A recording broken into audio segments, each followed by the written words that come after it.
Welcome back.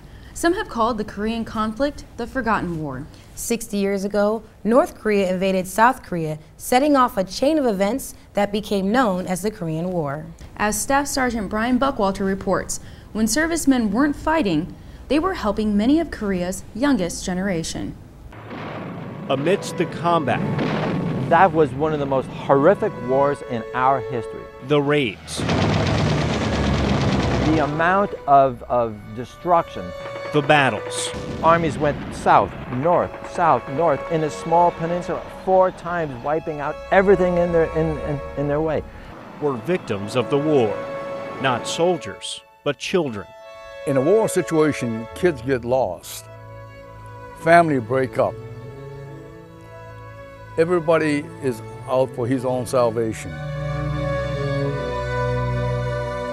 Estimates were there were over 100,000 children that were made homeless by the war. Because of the poverty during that time, Korean adults couldn't help out their own. Link White witnessed it through his 9-year-old eyes. What I saw were mostly homeless, the homeless. And it was really pathetic, absolutely pathetic. And there's nothing I could do because I myself had nowhere to go. Link was born in North Korea not long after World War II. When the Americans came to his city as a young boy, he had a job opportunity with the Army, working in a mess hall. It was cut short when the Chinese forces invaded the city. Link was invited along with the U.S. Army during their retreat, and after seeking permission from his father, he went. It was very sad for me to leave, but I remember my father telling me that a powerful America is not going to let the Chinese kick him around. After they reinforce, you'll be home in 10 days. That was 60 years ago. He's never been back to his hometown. Words in about 5. George Drake is a Korean War veteran. He served there from 1952 to 1953, working in an Army intelligence battalion, listening to Chinese radio chatter. He, like most other servicemen, volunteered to help out with the Korean orphanage his unit sponsored. For the young men that went over, they had to be trained to aim a gun at another human being and shoot to kill.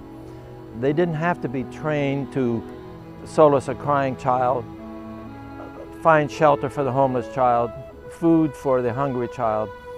I mean, that came with being American. He was correspondence secretary and was in charge of sending letters out to friends and family back home. And in the course of the year and 16 months that I was there, we brought in over 12 tons of aid for the orphanage. Through his research, George estimates there were over 400 orphanages in Korea, up to 95% of them having some soldier involvement. How can you walk by a kid in a ditch who's dying and not do what you can? You know, average American soldier, because of his compassionate heart, I don't think can go to sleep at night, having seen all those kids out in the street, freezing and starving. And if they can do something, they will. Link was more fortunate than many Korean children. After leaving home, he was essentially raised by the Army, moving from job to job. After working in the mess hall, he spent some time as a unit mascot and eventually became a bartender at an NCO club. That's where he met an airman named Albert Truman White. AT promised to bring Link back to the United States. He tutored Link daily, getting him ready for school in the U.S. He's more than father. He cared. He really cared about my future. AT adopted Link, who became a U.S. citizen and, eventually, a veteran. He served in Vietnam as an Army public affairs officer. But for a long time, George says stories like Link's and stories of the orphans weren't being told. So, George Drake did. He pieced together military records and newspaper clippings, spending years compiling what he could. We saved the lives of over 10,000 children. Has that ever been published anywhere? No. We donated over $2 million from our pay of $50 a month during those 3 years to help sustain the orphans. We helped sustain over 54,000 orphans. His research not only led to telling the story, his efforts led to the creation of the Korean War Children's Memorial in Bellingham, Washington.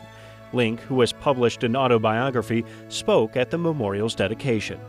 Many Korean children's lives were saved through orphanages and the compassion of U.S. soldiers, but many weren't. George Drake is currently working to place a memorial in South Korea dedicated to what he estimates are the 500,000 Korean children who died during the 3 years of the Korean War. A permanent reminder of the victims of the forgotten war. Staff Sergeant Brian Buckwalter, Pentagon Channel News.